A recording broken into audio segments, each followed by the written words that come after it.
Vous savez ce qui me brise le cœur chaque jour dans mon cabinet, ce qui me réveille parfois la nuit avec cette sensation d'impuissance professionnelle que nous autres thérapeutes connaissons trop bien, c'est de voir des femmes magnifiques, intelligentes, pleines de vie, assises devant moi avec ce regard éteint, me confiant qu'elles ont tout essayé, absolument tout, pour guérir émotionnellement et que rien ne fonctionne. Elles ont lu tous les livres, écouté tous les podcasts, suivi toutes les thérapies possibles et pourtant la douleur est toujours là, tapie dans l'ombre, prête à surgir au moindre déclencheur. Cette blessure qui ne cicatrise jamais vraiment, cette tristesse qui revient comme une marée nocturne, cette colère sourde qui empoisonne chaque relation. Et le pire, mes âmes, le pire n'est pas la souffrance elle-même, c'est cette conviction terrible qui s'installe progressivement, cette certitude toxique que vous êtes cassé, irréparable, condamné à porter ce poids jusqu'à la fin de vos jours. Je vais vous dire quelque chose qui va peut-être vous choquer, mais que je considère comme une vérité fondamentale après 40 ans de pratique clinique. Si vous ne guérissez pas émotionnellement, ce n'est pas parce que vous êtes faible, ce n'est pas parce que vous n'essayez pas assez fort, ce n'est certainement pas parce que vous êtes défectueuse d'une quelconque manière. Non, c'est parce que personne ne vous a jamais expliqué comment fonctionne réellement la guérison émotionnelle. Personne ne vous a donné les bonnes clés. On vous a vendu des illusions, des promesses écreuses, des techniques superficielles qui ne s'attaquent jamais aux véritables problèmes. Laissez-moi vous raconter l'histoire de Martine. Martine est venue me voir il y a 3 ans. 52 ans, divorcée depuis 8 ans, 2 enfants adultes, une carrière brillante dans l'enseignement. En apparence, tout allait bien, mais Martine me confiait qu'elle se sentait comme une actrice jouant le rôle de sa propre vie. Le matin, elle se levait avec cette boule dans la gorge, cette anxiété diffuse qui colorait chaque moment de sa journée. Elle avait consulté 4 thérapeutes avant moi. Elle avait essayé la méditation, le yoga, les antidépresseurs, les week-ends de développement personnel, et pourtant rien n'avait vraiment changé en profondeur. Pourquoi ? Parce que Martine, comme tant d'autres, cherchait à guérir ses symptômes sans comprendre leur origine véritable. Elle voulait éteindre l'alarme incendie sans éteindre le feu. Imaginez que vous vivez dans une belle maison que vous avez construite au fil des années. Mais cette maison a été bâtie sur des fondations fissurées. Vous ne le savez pas, vous voyez juste que les murs se lézardent, que les portes ne ferment plus correctement, que le sol est inégal. Alors vous repeignez les murs, vous changez les portes, vous mettez de nouveaux tapis pour cacher les défauts du sol et pendant quelques semaines, tout semble aller mieux. Mais inévitablement, les fissures reviennent parce que le problème n'a jamais été les murs, les portes ou le sol. Le problème, ce sont les fondations. Voilà exactement ce qui se passe avec la guérison émotionnelle. Nous passons notre temps à repeindre les murs pendant que les fondations continuent de s'effriter. Vous vous demandez peut-être pourquoi je vous parle de tout cela avec cette urgence dans la voix, parce que le temps passe, mes âmes. Et je ne dis pas cela pour vous faire peur, mais parce que c'est une réalité que nous devons affronter ensemble. Chaque jour que vous passez sans véritablement guérir est un jour où vous construisez des habitudes émotionnelles de plus en plus ancrées. Chaque mois qui s'écoule renforce les circuits neuronaux de la souffrance dans votre cerveau. Chaque année vous éloigne un peu plus de la femme vibrante, passionnée, vivante que vous êtes censé être, et pendant ce temps, la vie continue autour de vous. Les opportunités passent, les relations potentielles s'évanouissent. Votre ex-mari, celui qui vous a brisé le cœur, reconstruit peut-être sa vie avec quelqu'un d'autre pendant que vous restez bloqué dans votre douleur. Avant d'aller plus loin, permettez-moi de vous dire quelque chose d'essentiel. Si vous êtes encore là, si vous m'écoutez en ce moment même, c'est que quelque chose en vous refuse d'abandonner, cette petite flamme d'espoir qui vacille mais ne s'éteint jamais. Cette part de vous qui sait, qui a toujours su que vous méritez mieux que cette existence en demi-teinte. Alors je vais vous demander quelque chose. Si ce que je dis résonne en vous, si vous sentez que nous sommes en train de toucher quelque chose de vrai, abonnez-vous à cette chaîne maintenant, pas demain, pas plus tard, maintenant. Parce que ce que je vais partager avec vous aujourd'hui fait partie d'un travail de longue haleine, d'une conversation que nous allons poursuivre ensemble. Et je veux que vous soyez là pour chaque étape de ce voyage. Je veux que vous fassiez partie de cette communauté de femmes courageuses qui refusent de se résigner à la médiocrité émotionnelle. Revenons à cette question fondamentale. Pourquoi ne guérissez-vous pas? Je vais vous révéler quelque chose que l'industrie du bien-être ne veut pas que vous sachiez. La plupart des approches thérapeutiques populaires sont conçues pour vous faire sentir mieux temporairement, pas pour vous guérir véritablement. Elles sont comme des analgésiques émotionnels. Elles soulagent la douleur pendant quelques heures, quelques jours peut-être, mais elles ne traitent jamais la cause profonde. Pourquoi? Parce qu'une cliente est guérie et une cliente est perdue. Je sais que cela sonne cynique et croyez-moi, cela me coûte de le dire ainsi, mais après toutes ces années dans le métier, j'ai vu trop de collègues entretenir la dépendance de leurs patients plutôt que de les mener vers une véritable autonomie émotionnelle. Laissez-moi vous expliquer comment fonctionne réellement notre système émotionnel. Votre cerveau, cette merveille d'évolution, a été conçu pour une chose avant tout, votre survie. Pas votre bonheur, pas votre épanouissement, votre survie. Et pour assurer votre survie, votre cerveau a développé un système d'alarme extrêmement sophistiqué. Ce système enregistre chaque expérience douloureuse, chaque trauma, chaque rejet, chaque abandon, et il les stocke dans ce que nous appelons la mémoire émotionnelle. Cette mémoire fonctionne différemment de votre mémoire consciente. Elle est rapide et automatique et elle ne fait pas la différence entre un danger réel et un danger perçu. Elle ne fait pas non plus la différence entre le passé et le présent. Voici ce qui se passe concrètement. Imaginez que vous avez vécu un abandon douloureux dans votre enfance. Peut-être que votre père est parti, peut-être que votre mère était émotionnellement absente, peut-être que vous avez été rejeté par un groupe d'amis à l'école. Peu importe la situation spécifique, votre cerveau a enregistré cette expérience comme une menace vitale et il a créé un programme de protection, un protocole automatique qui se déclenche chaque fois qu'une situation présente des similitudes, même lointaines, avec ce trauma originel. Ce programme vous pousse à l'évitement, à la méfiance, à l'auto-sabotage. Il vous souffle des pensées comme « ne t'attache pas trop, tu vas encore souffrir ». N'espère rien, tu seras déçu. Reste sur tes gardes, le danger est partout. Et voici le piège diabolique. Plus vous évitez, plus vous renforcez le programme. Plus vous vous protégez, plus vous confirmez à votre cerveau que le danger est bien réel. Vous créez ainsi une boucle de rétroaction négative. Une spirale descendante qui vous éloigne chaque jour un peu plus de la guérison. Vous devenez prisonnière de votre propre système de protection. Comme un animal en cage qui a tellement peur de sortir qu'il finit par oublier qu'il aspire à la liberté. Martine, dont je vous parlais tout à l'heure, avait développé un tel système. Chaque fois qu'un homme montrait de l'intérêt pour elle, elle trouvait une raison de fuir. Trop ceci, passé cela, elle rationalisait brillamment ses peurs. Elle se disait qu'elle était simplement exigeante, qu'elle savait ce qu'elle voulait. Mais la vérité qu'elle a mise des mois à accepter, c'est qu'elle avait une terreur panique de l'intimité, parce que l'intimité signifiait la vulnérabilité. Et la vulnérabilité signifiait le risque d'être à nouveau abandonnée, comme elle l'avait été par son père à l'âge de 7 ans, puis par son mari 40 ans plus tard. Maintenant, écoutez-moi bien, parce que nous arrivons au cœur du problème. Si vous ne guérissez pas, c'est probablement parce que vous essayez de guérir au mauvais niveau. Vous essayez de changer vos pensées alors que le problème est dans vos émotions. Vous essayez de contrôler vos émotions alors que le problème est dans vos sensations corporelles. Vous essayez de comprendre intellectuellement alors que la guérison demande une expérience vécue. La thérapie cognitive, aussi utile soit-elle, ne suffit pas. Comprendre pourquoi vous souffrez ne fait pas disparaître la souffrance. C'est comme comprendre pourquoi vous avez une jambe cassée. Cette compréhension ne guérit pas l'os. Je vais vous confier quelque chose de personnel. Il y a 20 ans, j'ai traversé une période de dépression profonde. Moi, le psychiatre, le thérapeute, l'expert des émotions. J'étais au fond du trou et vous savez, ce qui était le plus frustrant, c'est que je comprenais parfaitement ce qui m'arrivait. Je pouvais analyser mes symptômes, identifier les causes, expliquer les mécanismes neurobiologiques de ma dépression. Mais cette compréhension ne m'aidait en rien. Au contraire, elle ajoutait une couche de honte.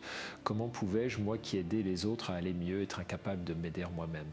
C'est dans cette période que j'ai découvert quelque chose de fondamental. La guérison ne passait pas par la tête, elle passe par le corps, par l'expérience directe, par la présence. Vous voyez, mesdames, nous vivons dans une culture qui valorise excessivement l'intellect. On nous a appris à penser nos problèmes, à les analyser, à les disséquer. Mais les émotions ne sont pas des problèmes à résoudre, ce sont des expériences à vivre, à traverser, à intégrer. Quand vous avez peur, vous ne pouvez pas raisonner la peur pour qu'elle disparaisse. Quand vous êtes triste, vous ne pouvez pas vous convaincre intellectuellement d'être joyeuse. Les émotions ont leur propre logique, leur propre temporalité, leur propre chemin de résolution. Et c'est là que nous arrivons à quelque chose de crucial, quelque chose que je veux que vous graviez dans votre esprit comme on grave une vérité dans la pierre. La guérison émotionnelle n'est pas un processus linéaire, ce n'est pas une ligne droite qui va de la souffrance au bien-être, c'est une spirale. Vous avancez, vous reculez, vous tournez en rond, et puis soudain vous vous retrouvez à un niveau supérieur. Mais pour que cette spirale vous élève plutôt qu'elle ne vous enfonce, vous devez comprendre et appliquer certains principes fondamentaux. Ces principes, cette leçon que j'ai distillée de 40 années de pratique clinique et de recherche, cette clé qui, je vous le promets, peuvent tout changer. Mais avant de vous révéler ces 7 leçons, je dois vous parler de quelque chose de difficile. De quelque chose que vous ne voulez probablement pas entendre, mais que vous devez entendre. Si vous ne prenez pas au sérieux votre guérison émotionnelle, maintenant, si vous continuez à la remettre à plus tard, à vous dire que vous vous en occuperez quand vous aurez plus de temps, plus d'argent, plus d'énergie, vous allez vous réveiller dans 5 ans, dans 10 ans et vous serez exactement au même endroit. Ou pire, vous serez encore plus enfoncé dans vos patterns dysfonctionnels parce que le cerveau adore les habitudes. Plus vous répétez un comportement, une pensée, une réaction émotionnelle, plus cela devient automatique, plus cela devient votre identité. Pensez à votre ex-mari pendant un instant. Je sais que c'est douloureux, mais restez avec moi. Pendant que vous êtes bloqué dans votre douleur, dans votre colère, dans votre ressentiment, que fait-il? Il avance, il reconstruit, il rencontre peut-être quelqu'un de nouveau. Une femme qui n'a pas votre histoire, qui n'a pas vos blessures, qui peut lui offrir une présence légère, joyeuse, sans le poids du passé. Et vous restez là, prisonnière de ce qui était incapable de créer ce qui pourrait être. Ce n'est pas juste, ce n'est absolument pas juste, mais c'est la réalité. Et la seule personne qui peut changer cette réalité, c'est vous. Je ne vous dis pas cela pour être cruel, je vous dis cela parce que je vous respecte trop pour vous mentir. Parce que vous êtes une femme adulte, intelligente, capable et vous méritez la vérité. La vérité, c'est que personne ne viendra vous sauver. Aucun prince charmant, aucun thérapeute miracle, aucune pilule magique. La guérison est un travail que vous seul pouvez faire. Et c'est un mais énorme, vous n'avez pas à le faire seul, vous pouvez avoir des guides, des outils, une communauté. Vous pouvez apprendre comment fonctionne le processus et vous y engager avec intelligence et détermination. Voici ce que je veux que vous compreniez. Chaque jour que vous passez dans la non-guérison a un coût émotionnel bien sûr, mais aussi un coût relationnel, un coût professionnel, un coût existentiel. Vous passez à côté de votre vie, vous ratez des opportunités d'amour, de connexion, de joie, de croissance. Vous vous privez de l'expérience d'être pleinement vivante. Et le plus tragique, c'est que vous ne vous en rendez même plus compte, vous vous êtes habitué à vivre en mode survie. Vous avez normalisé la médiocrité émotionnelle. Vous vous êtes convaincu que c'est ainsi que doit être la vie après 50 ans. Mais laissez-moi vous dire quelque chose. Les femmes de votre âge de 45 à 60 ans sont parmi les êtres les plus magnifiques, les plus puissants, les plus désirables de cette planète. Vous avez une profondeur que les jeunes femmes n'ont pas encore. Vous avez une sagesse acquise par l'expérience. Vous avez une liberté que vous n'aviez pas à 20 ou 30 ans, quand vous étiez préoccupé par ce que les autres pensaient de vous. Vous êtes au sommet de votre pouvoir féminin, mais seulement si vous avez guéri, seulement si vous avez fait la paix avec votre passé, seulement si vous êtes présente à votre vie telle qu'elle est maintenant. Je vois tellement de femmes de votre génération qui se sont résignées, qui ont décidé que leur vie amoureuse était terminée, que leur vie sexuelle appartenait au passé, que leur capacité à ressentir de la passion, de l'enthousiasme, de la joie intense s'était éteinte avec la jeunesse. Et cela me rend furieux. Pas contre elles, mais contre une société qui leur a vendu ce mensonge, contre une culture qui valorise la jeunesse au détriment de la maturité, contre un système qui traite les femmes comme des produits périssables avec une date d'expiration. Vous n'êtes pas expiré, vous n'êtes pas fini. Vous êtes en pleine transformation, comme un vigne qui atteint sa maturité optimale. Comme un arbre qui a développé des racines profondes et peut maintenant porter des fruits plus richesses. Mais pour accéder à cette plénitude, vous devez guérir. Vous devez vous libérer des chaînes invisibles qui vous retiennent prisonnière de votre passé. Alors parlons de ces 7 leçons, ces 7 principes qui changent tout. Je vais vous les donner non pas comme une formule magique, mais comme une carte pour naviguer le territoire complexe de la guérison émotionnelle. Vous devrez faire le voyage vous-même, mais au moins vous saurez où vous allez et comment y arriver. La première leçon, et c'est peut-être la plus difficile à accepter, c'est que vous ne pouvez pas guérir ce que vous n'acceptez pas de ressentir. Lisez cette phrase encore une fois dans votre esprit. Vous ne pouvez pas guérir ce que vous n'acceptez pas de ressentir. Nous vivons dans une culture de l'évitement émotionnel. Dès qu'une émotion désagréable surgit, nous cherchons à la faire disparaître. Nous prenons un verre de vin, nous allumons la télévision, nous scrollons sur nos téléphones, nous mangeons, nous faisons du shopping, nous nous plongeons dans le travail. N'importe quoi pour ne pas ressentir ce qui demande à être ressenti. Mais voici le paradoxe central de la guérison émotionnelle. La seule façon de dépasser une émotion est de la traverser, pas de la contourner, pas de l'éviter, pas de la supprimer. La traverser, comme on traverse une tempête. Vous ne pouvez pas arrêter la tempête, vous ne pouvez pas négocier avec elle, vous pouvez seulement trouver un abri, vous tenir fermement et attendre qu'elle passe. Et elle passe toujours, toujours. Aucune émotion, aussi intense soit-elle, ne dure éternellement. Les neurosciences nous disent qu'une émotion pure, si on la laisse suivre son cours naturel sans y résister et sans s'y accrocher, ne dure que 90 secondes. 90 secondes, 1 minute et demie. Alors pourquoi avons-nous l'impression que nos émotions durent des heures, des jours, des années? Parce que nous ne les laissons jamais suivre leur cours naturel, nous les alimentons avec nos pensées, nous les amplifions avec nos histoires. Nous les perpétuons avec notre résistance, nous créons ce que j'appelle des émotions secondaires. La tristesse devient de la tristesse à propos d'être triste. La peur devient de la peur d'avoir peur. La colère devient de la colère contre soi-même d'être en colère. Et ainsi, nous créons des couches et des couches d'émotions enchevêtrées qui forment un nœud gordien apparemment impossible à défaire. Martine, quand elle a commencé à travailler avec moi, avait une peur panique de sa propre tristesse. Elle me disait « si je commence à pleurer, je ne m'arrêterai jamais. Si je laisse sortir cette douleur, elle va me submerger et je vais me noyer dedans. » C'est une croyance très commune et elle est complètement fausse. Je lui ai proposé une expérience, je lui ai demandé de s'asseoir confortablement, de fermer les yeux et de laisser venir la tristesse, de l'inviter même, de lui faire de la place. Sans jugement, sans histoire, sans résistance, juste ressentir les sensations physiques de la tristesse dans son corps. Où est-elle? Comment est-elle? Est-elle chaude ou froide? Lourde ou légère, mobile ou statique? Au début, Martine a résisté. Son corps s'est tendu. Sa respiration est devenue superficielle. Mais je l'ai guidée doucement à revenir aux sensations pures sans les interpréter et progressivement quelque chose de remarquable s'est produit. Les larmes sont venues. Pas un déluge incontrôlable, mais un flot régulier, apaisant presque. Et elle a pleuré pendant peut-être 5 minutes. Et puis, naturellement, sans effort, les larmes se sont taries. Elle a ouvert les yeux et m'a regardé avec un mélange d'étonnement et de soulagement. Elle a dit « c'est tout? C'était juste ça? J'ai passé des années à fuir quelque chose qui ne durait que 5 minutes. » Oui, c'est exactement ça. Nous passons des années, parfois des décennies, à fuir des émotions qui, si nous les laissions simplement être, se résoudraient d'elles-mêmes en quelques minutes. Mais pour cela, nous devons développer ce que j'appelle la capacité des présences, la capacité d'être avec ce qui est sans jugement et sans résistance. C'est le cœur de la pratique de la pleine conscience, du mindfulness, non pas comme une technique de relaxation, mais comme une compétence fondamentale de régulation émotionnelle.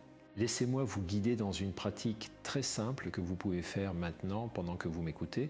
Remarquez ce que vous ressentez en ce moment même. Pas ce que vous pensez, mais ce que vous ressentez dans votre corps. Peut-être y a-t-il une tension dans vos épaules, peut-être une sensation de serrement dans votre poitrine, peut-être une agitation dans votre ventre, ou peut-être une sensation de calme, de détente, peu importe ce que c'est, remarquez-le simplement sans essayer de le changer. Sans vous raconter une histoire à son sujet, juste « ah, voilà ce qui est présent maintenant ». C'est un acte révolutionnaire, mesdames.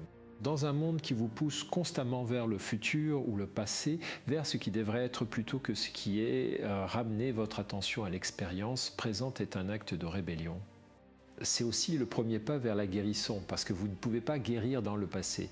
Le passé est terminé, vous ne pouvez pas guérir dans le futur. Le futur n'existe pas encore, vous ne pouvez guérir que maintenant, dans ce moment présent, avec ce qui est réellement là. Alors voici la première leçon pratique.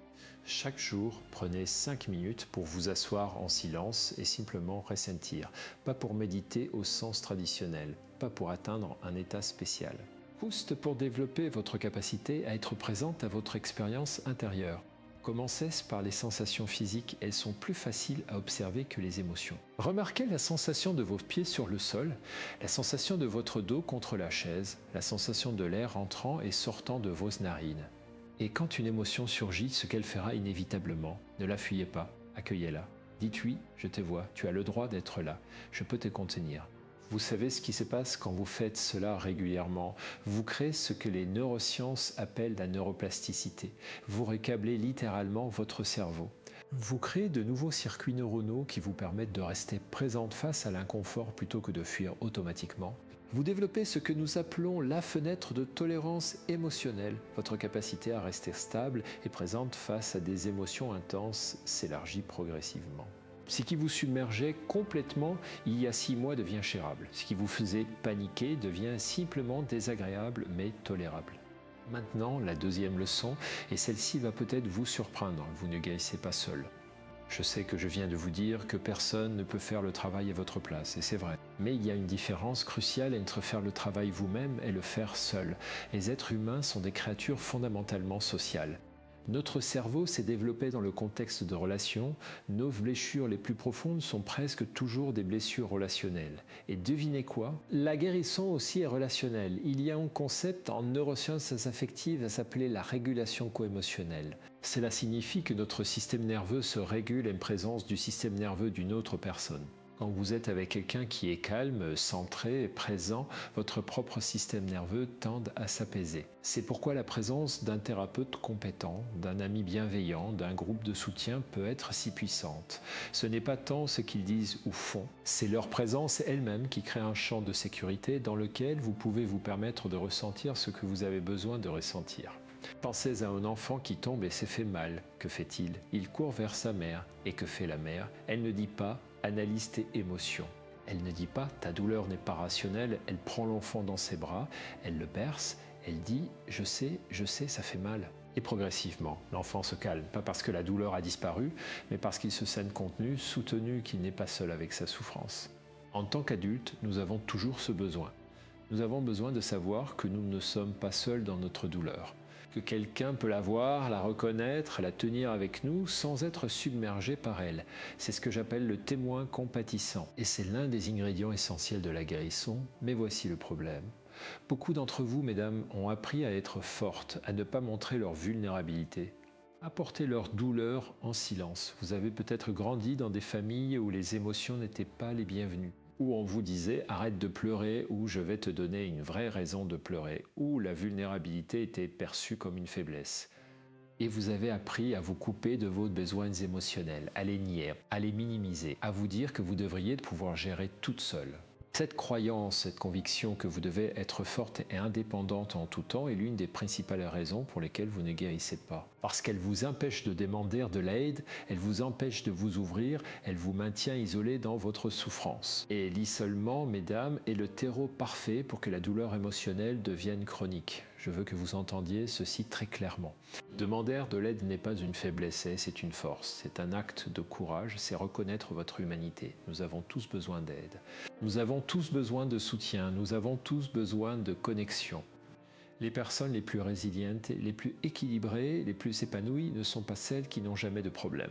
Ce sont celles qui ont construit autour d'elles un réseau de soutien solide. Des personnes à qui elles peuvent parler, des personnes qui les voient vraiment. Des personnes qui peuvent les tenir dans leur douleur sans essayer de la réparer. Alors voici la deuxième leçon pratique. Identifiez au moins une personne dans votre vie avec qui vous pouvez être authentique, pas la version polie et arrangée de vous-même. La vraie vous. Avec vos peurs, vos doutes, vos blessures, si vous n'avez pas une telle personne actuellement, c'est votre priorité absolue d'en trouver une. Cela peut être un thérapeute. Cela peut être un groupe de soutien, cela peut être une amie de confiance, mais vous avez besoin de quelqu'un. Et quand vous êtes avec cette personne, pratiquez la vulnérabilité. Pas la vulnérabilité performative des réseaux sociaux, la vraie vulnérabilité. Dire j'ai peur, je me sens perdu, je souffre et je ne sais pas comment m'en sortir. Et c'est crucial, permettez-vous de recevoir l'empathie, de recevoir le soutien, de recevoir la présence, sans minimiser, sans vous excuser, sans immédiatement retourner l'attention sur l'autre personne, juste recevoir. Vous savez pourquoi c'est si difficile pour beaucoup de femmes? Parce qu'on vous a appris à donner, à prendre soin, à être là pour les autres. Mais personne ne vous a appris à recevoir. Recevoir vous met dans une position de vulnérabilité. Cela signifie reconnaître que vous avez des besoins, que vous n'êtes pas autosuffisante. Et pour beaucoup d'entre vous, c'est terrifiant. Parce que dans votre histoire, avoir des besoins signifiait être déçu. Compter sur quelqu'un signifiait être abandonné. Alors vous avez appris à ne compter que sur vous-même. Mais cette stratégie, aussi compréhensible soit-elle, vous maintient prisonnière. Je me souviens d'une patiente, Sylvie, qui me disait « Je ne peux pas demander de l'aide parce que je ne veux pas être un fardeau ». Et je lui ai répondu « Qui a décidé que vous étiez un fardeau?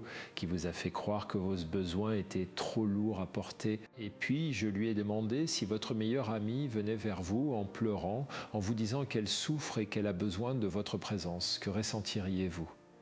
Elle a réfléchi un moment et a dit « Je serai honorée, je serai touchée qu'elle me fasse assez confiance pour se montrer vulnérable avec moi. » Exactement, j'ai dit. Alors pourquoi refusez-vous aux autres l'opportunité de ressentir cela avec vous? C'est une perspective qui change tout. Quand vous permettez à quelqu'un d'être là pour vous, vous ne lui prenez pas quelque chose, vous lui offrez quelque chose. L'opportunité de connexion authentique, l'opportunité de se sentir utile, nécessaire, important, vous lui offrez le cadeau de votre confiance. Et il n'y a pas de cadeau plus précieux dans une relation. Passons maintenant à la troisième leçon, et celle-ci concerne le corps. Votre corps garde le score. C'est le titre d'un livre remarquable du psychiatre Bessel van der Kolk, et c'est une vérité fondamentale que nous devons intégrer. Toutes vos expériences émotionnelles, surtout les traumatiques, sont enregistrées non seulement dans votre esprit, mais dans votre corps. Dans vos muscles, dans vos tissus, dans votre système nerveux, vous portez votre histoire dans votre corps. Avez-vous remarqué comment certaines parties de votre corps sont chroniquement tendues? Vos épaules peut-être portant le poids de responsabilités trop lourdes. Votre mâchoire serrée par des mots non dits, votre ventre noué par l'anxiété, ces tensions ne sont pas accidentelles. Elles manifestations physiques de vos émotions non résolues. Elles sont comme des messagers en bouteille que votre corps vous envoie, vous suppliant de faire attention, de prendre soin, de guérir. Mais nous vivons dans une culture extrêmement cérébrale. Nous vivons dans nos têtes, nous passons nos journées à penser, à analyser, à planifier. Et nous avons perdu le contact avec notre corps, nous le traitons comme un véhicule qui transporte notre tête d'un endroit à un autre. Nous ne l'écoutons que quand il crie assez fort pour ne pas pouvoir être ignoré, une migraine, un mal de dos, une maladie. Et même alors, nous voulons juste faire taire les symptômes pour pouvoir retourner à nos vies bien remplies, mais voici ce que vous devez comprendre. Votre corps est votre allié le plus précieux dans le processus de guérison. Pas votre ennemi, pas un obstacle, votre allié. Parce que votre corps, contrairement à votre esprit, ne ment jamais. Votre esprit peut rationaliser, justifier, nier. Votre corps dit la vérité, toujours. Si vous apprenez à l'écouter, il vous dira exactement ce dont vous avez besoin pour guérir. Laissez-moi vous donner un exemple concret. Vous êtes dans une situation sociale. Quelqu'un dit quelque chose. Intellectuellement, vous vous dites « ce n'est rien, ça va, je ne devrais pas être affecté par ça ». Mais votre corps réagit, votre cœur s'accélère. Votre respiration devient superficielle. Votre ventre se contracte, votre corps vous dit « attention, danger », mais vous ignorez ces signaux. Vous les écrasez avec votre volonté. Vous vous forcez à sourire, à rester, à faire comme si tout allait bien, et vous vous demandez ensuite pourquoi vous vous sentez épuisé, vidé, déconnecté. Chaque fois que vous ignorez les signaux de votre corps, vous créez une dissociation, une séparation entre ce que vous ressentez et ce que vous vous autorisez à reconnaître. Cette dissociation est une stratégie de survie très efficace à court terme. Elle vous permet de fonctionner dans des situations difficiles, mais à long terme, elle est désastreuse. Elle vous coupe de votre boussole intérieure, elle vous rend incapable de savoir ce que vous voulez vraiment, ce dont vous avez vraiment besoin, qui vous êtes vraiment. Alors comment reconnecter avec votre corps? Comment réapprendre ce langage que vous avez oublié? C'est plus simple que vous ne le pensez, mais cela demande de la pratique. Cela demande de ralentir, de créer des moments dans votre journée où vous n'êtes pas en train de faire, mais simplement d'être, de sentir. Voici une pratique que je recommande à toutes mes patientes. Je l'appelle le scan corporel de 3 minutes. Vous pouvez le faire n'importe où, n'importe quand. Il faut fermer les yeux si c'est possible ou vous gardez un regard doux si vous êtes dans un lieu public et vous amenez votre attention à votre corps. Vous commencez par vos pieds. Vous remarquez les sensations. Sont-ils chauds ou froids, détendus ou tendus? Vous ne jugez pas, vous ne changez rien, vous remarquez simplement puis vous remontez lentement. Les jambes, le bassin, le ventre, la poitrine, les épaules, les bras, le cou, la tête. Vous faites un inventaire bienveillant de votre paysage intérieur. Au début, vous ne remarquerez peut-être pas grand-chose, c'est normal, vous avez passé des années à ne pas écouter, mais avec la pratique, vous deviendrez de plus en plus sensible. Vous commencerez à remarquer des nuances, des micro-sensations, et vous commencerez à comprendre le langage de votre corps. Cette tension dans les épaules, c'est de la colère retenue. Ce nœud dans le ventre, c'est de l'anxiété. Cette lourdeur dans la poitrine, c'est de la tristesse. Et une fois que vous pouvez nommer ce que vous ressentez, vous avez déjà fait la moitié du chemin vers la guérison. Parce que vous ne pouvez pas transformer ce que vous ne pouvez pas nommer. Les neurosciences ont montré que le simple fait de mettre des mots sur nos émotions, ce qu'on appelle l'étiquetage affectif, réduit l'intensité de la réaction émotionnelle. Cela active les régions préfrontales du cerveau, celles qui sont responsables de la régulation émotionnelle et calment l'amygdale, le centre de la peur. Mais au-delà du scan corporel, je veux vous encourager à explorer des pratiques qui vous remettent en contact avec votre corps d'une manière plus dynamique. Le yoga peut être merveilleux pour cela, pas le yoga performatif, celui où vous vous comparez aux autres et vous vous jugez. Mais un yoga doux contemplatif où l'accent est mis sur la sensation intérieure plutôt que sur la forme extérieure, la danse libre aussi. Mettre de la musique et bouger votre corps de la manière dont il veut bouger, sans chorégraphie, sans jugement. Laissez votre corps exprimer ce que les mots ne peuvent pas dire. Ou simplement marcher dans la nature si vous le pouvez, en sentant vos pieds toucher le sol à chaque pas, en sentant l'air sur votre peau. En écoutant les sons autour de vous, en vous permettant d'être un corps dans le monde plutôt qu'une tête perdue dans ses pensées. Vous voyez, mesdames, nous avons cette idée que la guérison est quelque chose de compliqué, quelque chose qui demande des années de thérapie coûteuse, des techniques sophistiquées, des interventions expertes. Et parfois, oui, c'est nécessaire. Mais souvent, la guérison commence par des choses très simples. Respirer consciemment, sentir votre corps, marcher dans la nature. Pleurer quand vous avez besoin de pleurer, rire quand quelque chose est drôle, dire non quand vous voulez dire non, dire oui quand vous voulez dire oui. Vivre en alignement avec votre vérité intérieure plutôt qu'en conformité avec les attentes extérieures. Maintenant, je veux vous poser une question. Combien de fois aujourd'hui vous êtes-vous demandé qu'est-ce que je ressens vraiment? Qu'est-ce que je veux vraiment? De quoi ai-je vraiment besoin? Probablement jamais. Ou rarement parce que vous êtes trop occupé à répondre aux besoins des autres, à faire ce qui doit être fait, à être la personne que vous êtes censé être. Et dans ce processus, vous vous perdez vous-même. La quatrième leçon est peut-être la plus radicale de toutes. Vous devez apprendre à vous trahir moins. Laissez cette phrase résonner un moment. Vous devez apprendre à vous trahir moins, parce que voici la vérité inconfortable. La plupart de votre souffrance ne vient pas de ce que les autres vous ont fait. Elle vient de ce que vous vous faites à vous-même. Des milliers de petites trahisons quotidiennes. Chaque fois que vous dites oui alors que vous voulez dire non. Chaque fois que vous souriez alors que vous êtes en colère. Chaque fois que vous restez silencieuse alors que vous avez quelque chose à dire. Chaque fois que vous vous forcez à être gentil, accommodante, agréable, alors que vous voulez hurler ou fuir ou frapper. Je sais que cela peut sembler dur. Vous pourriez penser, mais Christophe, je n'ai pas le choix, je dois être gentil avec mon patron, sinon je perds mon travail. Je dois être patiente avec ma mère, sinon elle va se vexer. Je dois être compréhensive avec mes enfants adultes, sinon ils vont s'éloigner. Et je comprends vraiment. Il y a des contraintes réelles dans nos vies, des situations où nous devons faire des compromis. Mais il y a une différence énorme entre faire un compromis conscient et se trahir inconsciemment. Un compromis conscient, c'est quand vous savez ce que vous ressentez, ce que vous voulez, et vous choisissez délibérément de mettre cela de côté pour une raison valable. Vous restez connecté à votre vérité intérieure même si vous ne l'exprimez pas extérieurement. Une trahison inconsciente, c'est quand vous vous coupez complètement de ce que vous ressentez, quand vous vous convainquez que vous ne ressentez pas ce que vous ressentez, quand vous niez votre propre réalité intérieure. Cette distinction est cruciale, parce que dans le premier cas, vous gardez votre intégrité. Vous savez qui vous êtes et ce que vous ressentez, même si vous choisissez de ne pas l'exprimer dans ce moment particulier. Dans le deuxième cas, vous perdez votre intégrité. Vous vous fragmentez, vous créez une séparation entre votre expérience intérieure et votre présentation extérieure. Et cette séparation, répétée encore et encore au fil des années, crée ce que nous appelons l'aliénation de soi. Vous devenez étrangère à vous-même.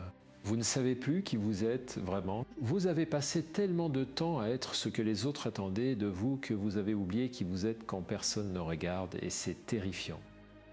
Parce que si vous ne savez pas qui vous êtes, comment pouvez-vous savoir ce que vous voulez? Comment pouvez-vous créer une vie qui vous corresponde?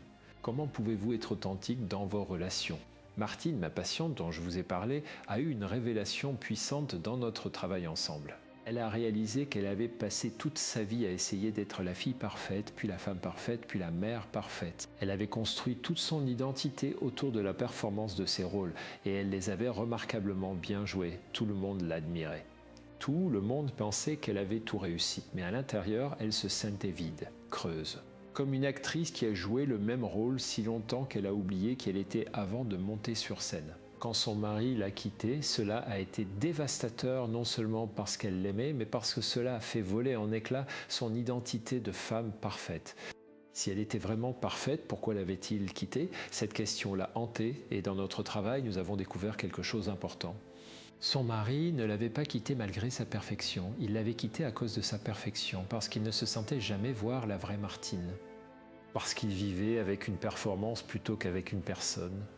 Parce qu'il avait soif d'authenticité et tout ce qu'il recevait était une façade impeccable. Cette prise de conscience a été douloureuse mais libératrice. Martine a réalisé que pour guérir, elle devait arrêter d'essayer d'être parfaite et commencer à être réelle. Elle devait apprendre à se montrer avec ses imperfections, ses vulnérabilités, ses besoins, ses limites. Elle devait apprendre à se respecter elle-même autant qu'elle respectait les besoins des autres. Alors comment fait-on cela concrètement? Comment arrête-t-on de se trahir? Cela commence par développer ce que j'appelle la conscience de soi, un temps réel. Tout au long de votre journée, vous vous demandez régulièrement « Qu'est-ce que je ressens maintenant? Qu'est-ce que je veux vraiment dans cette situation? Est-ce que je suis en train d'agir en alignement avec ma vérité ou est-ce que je suis en train de performer pour les autres ?» Et quand vous remarquez que vous êtes sur le point de vous trahir, vous faites une pause, vous prenez une respiration et vous vous demandez est-ce que c'est vraiment nécessaire? Est-ce que je peux faire un choix différent ici? Peut-être que vous ne pouvez pas, peut-être que les circonstances sont telles que vous devez faire ce compromis. Mais au moins vous le faites consciemment, vous gardez le contact avec votre vérité intérieure et progressivement vous commencez à prendre de petits risques. Vous commencez à exprimer votre vérité dans des situations à faible enjeu. Vous dites à votre ami « Non, je ne peux pas te voir ce week-end, j'ai besoin de temps pour moi ». Vous dites à votre collègue « Je ne suis pas d'accord avec cette approche, voici ce que je pense ». Vous dites à votre enfant adulte « Je comprends que tu sois déçu, mais ma décision est finale ». Et vous découvrez quelque chose d'étonnant. Le monde ne s'effondre pas. Les gens ne vous rejettent pas. En fait, souvent, ils vous respectent davantage parce que l'authenticité est magnétique. Les gens sont attirés par ceux qui sont réels, qui ont le courage d'être eux-mêmes. Maintenant, la 5e leçon concerne quelque chose dont nous parlons rarement, mais qui est absolument central à la guérison. Vous devez faire le deuil de ce qui n'a jamais été et ne sera jamais. C'est peut-être la tâche la plus difficile de toutes, parce que nous, les humains, nous accrochons à l'espoir. Même quand cet espoir est irréaliste, même quand il nous fait souffrir, nous nous y accrochons comme à une bouée de sauvetage. L'espoir que votre père va enfin vous dire qu'il vous aimait, l'espoir que votre mère va enfin vous voir vraiment, l'espoir que votre ex-mari va réaliser son erreur et revenir, l'espoir que vos enfants vont vous remercier pour tous les sacrifices que vous avez faits, l'espoir que quelqu'un va enfin vous sauver, vous valider, vous compléter. Ces espoirs sont compréhensibles, ils sont humains, mais ils sont aussi des chaînes qui vous maintiennent prisonnière du passé et vous empêchent d'avancer vers l'avenir. Il y a une phrase que j'utilise souvent avec mes patients, l'acceptation n'est pas la résignation. L'acceptation, c'est reconnaître ce qui est. La résignation, c'est abandonner tout espoir de changement. Ce sont deux choses très différentes. L'acceptation vous libère, la résignation vous emprisonne. Quand vous acceptez que votre père ne changera jamais, que votre ex-mari ne reviendra pas, que votre jeunesse est derrière vous, vous n'abandonnez pas. Vous vous libérez de l'illusion pour pouvoir investir votre énergie dans ce qui est possible plutôt que dans ce qui ne l'est pas. Le deuil est un processus. Ce n'est pas quelque chose que vous faites une fois et c'est terminé, c'est quelque chose que vous traversez par vagues. Il y a des jours où vous pensez que vous avez accepté et puis quelque chose se produit et la douleur revient fraîche et aiguë comme si c'était hier. C'est normal. C'est le processus naturel du deuil. Vous n'avancez pas en ligne droite, vous avancez en spirale. Vous revenez encore et encore aux mêmes endroits, mais chaque fois à un niveau légèrement différent, avec une compréhension légèrement plus profonde. Alors comment fait-on le deuil de ce qui n'a jamais été? On commence par nommer ce qu'on a perdu, pas juste la chose ou la personne concrète, mais ce qu'elle représentait. Quand votre mari vous a quitté, vous n'avez pas juste perdu un partenaire, vous avez perdu l'image de vous-même comme femme désirable, vous avez perdu la sécurité d'un avenir planifié, vous avez perdu l'identité de femme mariée, vous avez perdu le rêve de vieillir ensemble. Toutes ces pertes doivent être pleurées individuellement et vous devez vous donner la permission de pleurer. Dans notre culture, nous sommes très mal à l'aise avec le deuil. Nous voulons que les gens aillent au mieux rapidement. Nous disons des choses comme « il faut que tu passes à autre chose »,« tu dois être forte, la vie continue ». Tout cela est vrai d'une certaine manière, mais c'est aussi profondément invalidant. parce que cela suggère que votre douleur n'est pas légitime, qu'elle devrait déjà être terminée, que vous êtes faible et si vous souffrez encore. Mais voici la vérité. Il n'y a pas de calendrier pour le deuil, il n'y a pas de date d'expiration pour la douleur. Vous prenez le temps qu'il vous faut. Et personne, absolument personne, n'a le droit de vous dire que c'est trop long. Votre deuil est le vôtre. Respectez-le, honorez-le, donnez-lui l'espace dont il a besoin. En même temps, et c'est un équilibre délicat, vous ne voulez pas vous installer dans le deuil. Vous ne voulez pas en faire votre identité. Il y a une différence entre honorer votre douleur et vous y complaire, entre ressentir votre tristesse et vous y noyer. Comment faire la différence? Voici un critère simple. Demandez-vous, est-ce que mon deuil me rapproche de la vie ou m'en éloigne? Est-ce qu'il m'ouvre ou me ferme? Si vous pleurez et que vous vous sentez ensuite un peu plus légère, un peu plus présente, un peu plus capable de vous engager avec la vie, alors c'est un deuil sain. Si vous pleurez et que vous vous sentez ensuite plus lourde, plus fermée, plus retirée du monde, alors vous êtes peut-être en train de ruminer plutôt que de faire votre deuil. La rumination, c'est quand vous tournez en rond dans les mêmes pensées encore et encore sans avancer. C'est comme un disque rayé. Pourquoi m'a-t-il quitté? Qu'est-ce que j'aurais pu faire différemment si seulement ces pensées ne mènent nulle part. Elles vous gardent coincé. Le vrai deuil, au contraire, vous fait avancer, il vous transforme, il vous fait passer d'un état à un autre. Voici un rituel que je recommande souvent pour faciliter le processus de deuil. Écrivez une lettre à ce que vous avez perdu, à votre ex-mari, à votre jeunesse, à la vie que vous pensiez avoir, à la mère que vous auriez voulu avoir. Dites tout ce que vous n'avez jamais dit. Exprimez votre colère, votre tristesse, votre déception, mais aussi votre gratitude pour ce qui était bon. Et puis à la fin de la lettre, dites au revoir, vraiment au revoir. Pas un au revoir provisoire, un au revoir définitif, je te laisse partir, je te libère, je me libère. Et puis vous faites quelque chose de symbolique avec cette lettre. Vous la brûlez, vous l'enterrez, vous la déchirez en 1000 morceaux et vous la jetez dans une rivière. Le geste physique est important. Il signale à votre cerveau que quelque chose se termine, que vous êtes prête à tourner la page. Cela ne signifie pas que vous n'aurez plus jamais de tristesse à propos de cette perte. Cela signifie que vous n'êtes plus défini par elle, que vous pouvez porter cette perte comme une cicatrice plutôt que comme une plaie ouverte. Les cicatrices font partie de votre histoire, mais elles ne saignent plus. Elle ne vous empêche plus d'avancer. La 6e leçon est celle-ci. Vous devez réapprendre à ressentir du plaisir. Je sais que cela peut sembler étrange comme prescription thérapeutique, mais c'est absolument essentiel. Quand vous êtes dans la douleur chronique, émotionnelle ou physique, votre système nerveux se reconfigure, il devient hyper vigilant aux menaces et hyposensible au plaisir. Vous développez ce que nous appelons un biais de négativité. Votre cerveau scanne constamment l'environnement à la recherche de dangers potentiels et il ne remarque plus les choses agréables, les moments de beauté, les petites joies du quotidien. C'est un mécanisme de survie. Quand vous êtes en danger, il est plus important de détecter les menaces que d'apprécier les plaisirs. Mais quand ce mécanisme devient chronique, quand vous vivez en mode survie en permanence, même quand il n'y a pas de danger réel, vous perdez votre capacité à jouir de la vie. Vous oubliez ce que c'est que de se sentir bien. Vous oubliez ce que la vie peut être agréable, joyeuse, même délicieuse. Et voici le piège. Plus vous restez dans cet état, plus il devient votre état normal. Votre cerveau s'habitue à la grisaille, il oublie les couleurs. Et progressivement, vous développez ce que nous appelons l'anédonie, l'incapacité à ressentir du plaisir. C'est l'un des symptômes cardinaux de la dépression. Et c'est l'un des plus difficiles à traiter. Parce que comment motivez-vous quelqu'un à faire des choses agréables quand il est devenu incapable de ressentir le plaisir? Mais voici la bonne nouvelle, la neuroplasticité fonctionne dans les deux sens. Si votre cerveau peut apprendre à ne plus ressentir de plaisir, il peut aussi réapprendre à en ressentir, mais cela demande un effort conscient et délibéré. Cela demande que vous vous engagiez activement dans des activités plaisantes, même si au début vous ne ressentez pas grand-chose, vous devez faire confiance au processus. Vous devez persévérer même quand cela semble inutile. Pensez à cela comme à la rééducation après une blessure physique. Si vous vous cassez la jambe et qu'elle est plâtrée pendant des semaines, vos muscles s'atrophient. Quand le plâtre est enlevé, vous ne pouvez pas immédiatement marcher normalement. Vous devez réapprendre, vous devez reconstruire la force musculaire progressivement. C'est la même chose avec votre capacité à ressentir du plaisir. Elle s'est atrophiée. Vous devez la reconstruire progressivement, délibérément, patiemment. Alors comment fait-on cela concrètement? Vous commencez par ce que nous appelons l'activation comportementale. C'est un terme technique pour quelque chose de très simple. Vous identifiez des activités qui, dans le passé, vous donnaient du plaisir. Peut-être que c'était lire, jardiner, cuisiner, écouter la musique, passer du temps dans la nature, voir des amis, danser, peindre, peu importe. Et vous vous engagez à faire au moins une de ces activités chaque jour, pas parce que vous en avez envie, pas parce que vous pensez que cela va vous faire du bien, mais simplement parce que vous vous êtes engagé à le faire. Au début, vous ne ressentirez probablement pas grand-chose.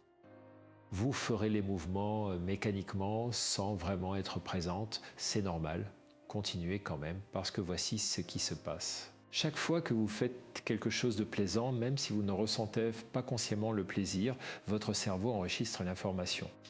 Il commence à reconstruire les circuits neuronaux du plaisir et progressivement, très progressivement, vous commencerez à remarquer de petits moments une sensation agréable. Un sourire spontané, un moment où vous oubliez votre douleur pendant quelques secondes. Ces moments sont précieux. Ce sont des signes que votre système nerveux commence à se réguler, que vous commencez à sortir du mode survie. Alors quand ils arrivent, remarquez-les, savourez-les. Même s'ils ne durent que quelques secondes, parce que ce sur quoi vous portez votre attention se développe. Si vous portez constamment votre attention sur votre douleur se développe. Si vous commencez à porter votre attention sur les moments agréables, aussi petits soient-ils, ces moments commencent à se multiplier. Il y a une pratique merveilleuse que j'ai apprise de mes collègues qui travaillent avec la psychologie positive. C'est ce qu'on appelle le journal de gratitude. Chaque soir, avant de vous coucher, vous écrivez 3 choses pour lesquelles vous êtes reconnaissante ce jour-là. 3 choses, elles n'ont pas besoin d'être grandes. En fait, il est souvent plus puissant de se concentrer sur les petites choses. Le goût de votre café du matin, la sensation du soleil sur votre visage. Le sourire d'un inconnu dans la rue, un message d'une amie, le chant d'un oiseau. Au début, cela peut sembler artificiel. Vous pourriez penser à quoi bon ? Ma vie est un désastre et je suis censée être reconnaissante pour mon café, mais restez avec la pratique. Parce que ce que vous faites, c'est entraîner votre cerveau à remarquer le positif. Vous contrebalancez le biais de négativité. Vous créez un équilibre. Vous dites à votre cerveau, oui, il y a de la douleur, mais il y a aussi de la beauté. Oui, il y a de la perte, mais il y a aussi des cadeaux. Oui, la vie est difficile, mais elle est aussi précieuse. Et progressivement, quelque chose de remarquable se produit. Vous commencez à remarquer spontanément les choses agréables pendant la journée. Vous vous surprenez à penser « Oh, je vais mettre ça dans mon journal ce soir ». Votre attention commence à se déplacer naturellement vers ce qui est beau, bon, agréable, et votre expérience de la vie change. Pas parce que votre vie a changé objectivement, mais parce que votre façon de la percevoir a changé. C'est ce que le Bouddha voulait dire quand il a dit « Nous sommes ce que nous pensons ». Tout ce que nous sommes nés de nos pensées, avec nos pensées, nous créons le monde. Votre expérience de la réalité est filtrée à travers votre attention. Si votre attention est constamment focalisée sur ce qui ne va pas, vous vivrez dans un monde de souffrance. Si vous entraînez votre attention à remarquer aussi ce qui va bien, vous commencerez à vivre dans un monde plus équilibré, plus nuancé, plus vivable. Maintenant, permettez-moi d'aborder la 7e et dernière leçon. Et celle-ci est peut-être la plus importante de toutes. Vous devez créer un sens à votre souffrance. Viktor Frankl, le psychiatre autrichien qui a survécu au camp de concentration nazi, a écrit un livre remarquable intitulé Man's Search for Meaning. Dans ce livre, il décrit comment, dans les conditions les plus atroces et imaginables, certaines personnes trouvaient un moyen de survivre psychologiquement pendant que d'autres s'effondraient. La différence n'était pas dans les circonstances extérieures qui étaient également horribles pour tous. La différence était dans le sens que chaque personne donnait à sa souffrance. Frank a découvert que ceux qui survivaient étaient ceux qui trouvaient un pourquoi vivre, un pourquoi continuer, un pourquoi endurer. Peut-être que c'était pour retrouver un être cher, peut-être que c'était pour accomplir une mission. Peut-être que c'était pour témoigner de ce qui s'était passé. Peu importe le pourquoi spécifique. Ce qui importait, c'est qu'il y en avait un. Et ce pourquoi donnait un sens à la souffrance. Il l'a transformé de quelque chose d'absurde et insupportable en quelque chose de difficile mais supportable.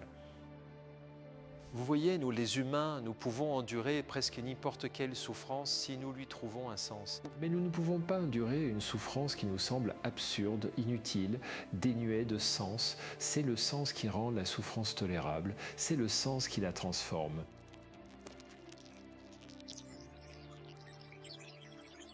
C'est le sens qui nous permet de grandir à travers elle plutôt que d'être écrasé par elle. Alors comment créez-vous du sens à partir de votre souffrance ?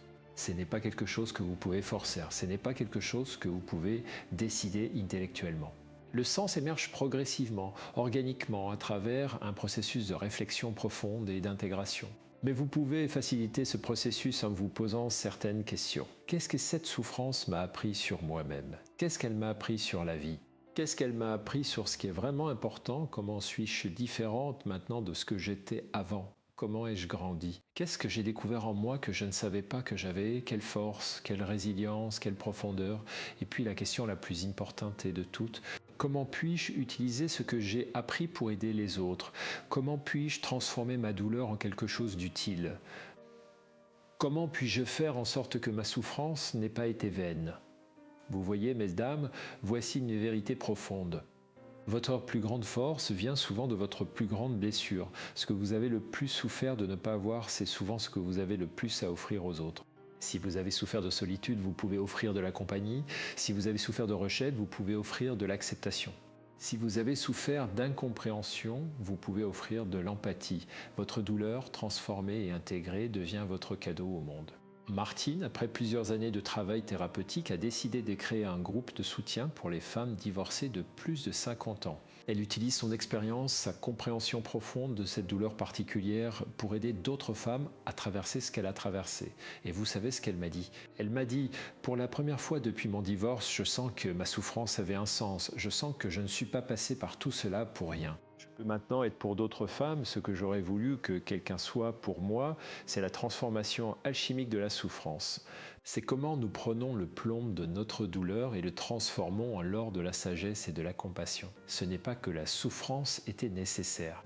Ce n'est pas que c'était bien qu'elle se produise. Mais puisqu'elle s'est produite, puisque nous ne pouvons pas changer le passé, nous pouvons au moins choisir ce que nous en faisons. Nous pouvons choisir de la laisser nous briser ou de la laisser nous ouvrir.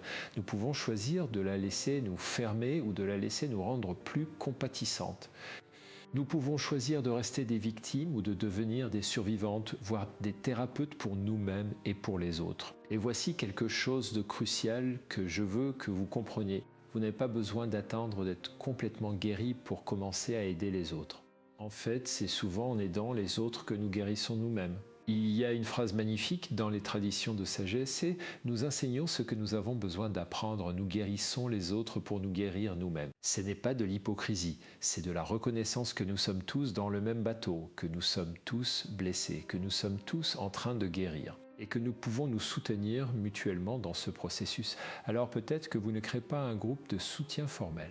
Mais peut-être que vous tendez la main à une amie qui souffre, peut-être que vous partagez votre histoire avec quelqu'un qui traverse quelque chose de similaire, peut-être que vous offrez simplement votre présence, votre écoute, votre compréhension à quelqu'un qui en a besoin, et dans ce processus de donner, vous recevez. Vous découvrez que vous êtes plus forte que vous ne le pensiez, que vous avez de la sagesse à offrir, que votre expérience, aussi douloureuse soit-elle, a de la valeur. Maintenant, je veux vous parler de quelque chose d'essentiel que nous n'avons pas encore abordé directement, le temps. Combien de temps prend la guérison? C'est une question que toutes mes patientes me posent à un moment ou à un autre, et ma réponse est frustre toujours. Je ne sais pas, cela dépend de tant de facteurs. La profondeur de la blessure, les ressources dont vous disposez, le soutien que vous avez, votre engagement dans le processus, votre histoire personnelle, votre biologie. Il n'y a pas de formule universelle, mais voici ce que je peux vous dire, la guérison n'est pas une destination. Ce n'est pas un endroit où vous arrivez un jour et vous pouvez dire « voilà, je suis guéri, c'est fini », la guérison est un processus continu. C'est un engagement de toute une vie à prendre soin de vous-même, à rester présente à votre expérience, à continuer à grandir et à évoluer. Il y aura des moments où vous vous sentirez complètement guéri. Et puis quelque chose s'est produire un déclencheur, un stress, une perte, et vous vous retrouverez à nouveau dans la douleur. Et vous penserez, je n'ai pas progressé du tout. Je suis de retour à la case départ, mais ce n'est pas vrai. Vous n'êtes jamais vraiment de retour à la case départ. Parce que même si les émotions sont similaires, vous êtes différentes. Vous avez des outils maintenant que vous n'aviez pas avant. Vous avez une compréhension que vous n'aviez pas avant, vous avez une capacité à vous observer, à vous réguler, à vous soutenir vous-même que vous n'aviez pas avant. Alors oui, vous ressentez de la douleur, mais votre relation à cette douleur a changé. Vous n'êtes plus submergé par elle, vous pouvez la contenir, vous pouvez la traverser. Et vous savez avec une certitude profonde qu'elle passera parce qu'elle est déjà passée avant, encore et encore, et vous êtes toujours là. C'est cela la résilience. Ce n'est pas ne jamais tomber, c'est savoir que vous pouvez vous relever, ce n'est pas ne jamais souffrir, c'est savoir que vous pouvez survivre à la souffrance. Ce n'est pas être invulnérable, c'est être capable de guérir de vos blessures. Et chaque fois que vous passez à travers un cycle de douleur et de guérison, vous renforcez cette résilience, vous créez une confiance plus profonde en vous-même. Vous développez ce que nous appelons l'auto-efficacité, la croyance que vous êtes capable de gérer ce que la vie vous envoie, et voici quelque chose de merveilleux. Cette confiance, cette résilience, cette capacité à être avec votre expérience, quelle qu'elle soit, c'est incroyablement attirant. Les gens sont magnétiquement attirés par ceux qui sont à l'aise dans leur propre peau, par ceux qui peuvent être présents avec leurs émotions sans être submergés par elles. Par ceux qui ont une profondeur, une authenticité, une présence, vous vous souvenez que vous vous inquiétiez de ne plus être désirable. Que votre ex-mari trouve le bonheur avec quelqu'un d'autre pendant que vous restez seul, laissez-moi vous dire quelque chose. Une femme qui a fait le travail de guérison, qui s'est confrontée à ses démons, qui a appris à s'aimer et à se respecter elle-même, qui est présente et authentique, cette femme est infiniment plus désirable que n'importe quelle jeune femme qui n'a pas cette profondeur. Vous avez quelque chose que la jeunesse ne peut pas offrir. Vous avez de la substance, vous avez de la profondeur, vous avez une présence ancrée qui vient de l'expérience vécue. Vous savez qui vous êtes, vous savez ce que vous voulez, vous n'avez plus besoin de jouer à des jeux, vous pouvez être direct, honnête, authentique. Et cela, mesdames, cela est précieux au-delà de toute mesure. Les hommes matures, les hommes qui ont eux-mêmes fait un travail sur eux, reconnaissent et valorisent cela. Ils ne cherchent pas une jeune femme avec qui jouer, ils cherchent une partenaire égale, une femme qui peut se tenir à côté d'eux, pas derrière eux ou devant eux. Une femme qui a sa propre vie, ses propres passions, sa propre profondeur. Alors si vous faites ce travail de guérison, non seulement vous vous sentirez mieux, mais vous deviendrez aussi plus magnétique, plus attirante, plus vivante. Parce que vous serez enfin pleinement vous-même. Et il n'y a rien de plus séduisant que quelqu'un qui est pleinement lui-même. Maintenant, je veux aborder quelque chose que beaucoup de femmes de votre âge me confient dans le secret de mon cabinet, la peur que le temps leur manque. Vous avez 50 ans, 55 ans, 60 ans, vous regardez votre vie et vous pensez « Combien de temps me reste-t-il? Est-ce que j'ai encore le temps de guérir? Est-ce que j'ai encore le temps de rencontrer quelqu'un? Est-ce que j'ai encore le temps de vivre vraiment ?» Et cette peur crée une urgence, une panique presque qui peut être paralysante. Alors laissez-moi vous dire quelque chose. Oui, le temps passe, c'est une réalité. Nous vieillissons tous, nous nous rapprochons tous de la mort, mais vous savez quoi? Cela a toujours été vrai. Quand vous aviez 20 ans, vous vieillissiez. Quand vous aviez 30 ans, vous vieillissiez. Le temps a toujours passé.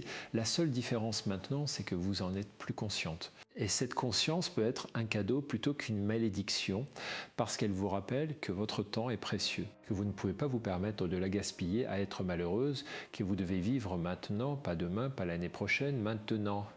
Cette conscience aiguë du temps qui passait n'est pas une invitation à la panique, mais un appel à l'action.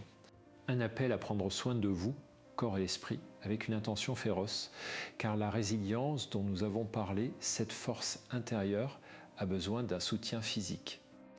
Votre cerveau, le siège de vos pensées, de vos émotions et de votre résilience, a besoin du bon carburant pour guérir, pour se reconstruire, pour rajeunir. Et c'est là que nous bouclons la boucle. C'est pourquoi il est si crucial d'éviter ces 5 fruits qui, chargés de sucres et de pesticides, peuvent accélérer le brouillard mental et la dégradation cognitive, sapant l'énergie même dont vous avez besoin pour ce travail de guérison. Ils sont le bruit de fond qui vous empêche d'entendre votre propre sagesse. À l'inverse, les 5 fruits que nous avons célébrés sont vos alliés les plus puissants dans cette quête. Ils sont des trésors de la nature gorgés d'antioxydants, de vitamines et de polyphénols. Ils ne sont pas juste de la nourriture. Ce sont des messages que vous envoyez à votre cerveau. Le message que vous choisissez la clarté sur la confusion, la vitalité sur la fatigue, la régénération sur le déclin. Rajeunir son esprit, ce n'est pas effacer les rides du temps, c'est nourrir la sagesse acquise avec une énergie nouvelle. C'est allier la profondeur de votre expérience à la clarté d'un cerveau bien nourri. Le chemin que je vous ai montré aujourd'hui n'est pas une recette magique, mais une invitation. Une invitation à devenir l'architecte consciente de votre bien-être, une bouchée à la fois. Alors la prochaine fois que vous choisirez un fruit, rappelez-vous que vous ne choisissez pas seulement un encas, vous choisissez votre futur. Vous choisissez la femme résiliente, vibrante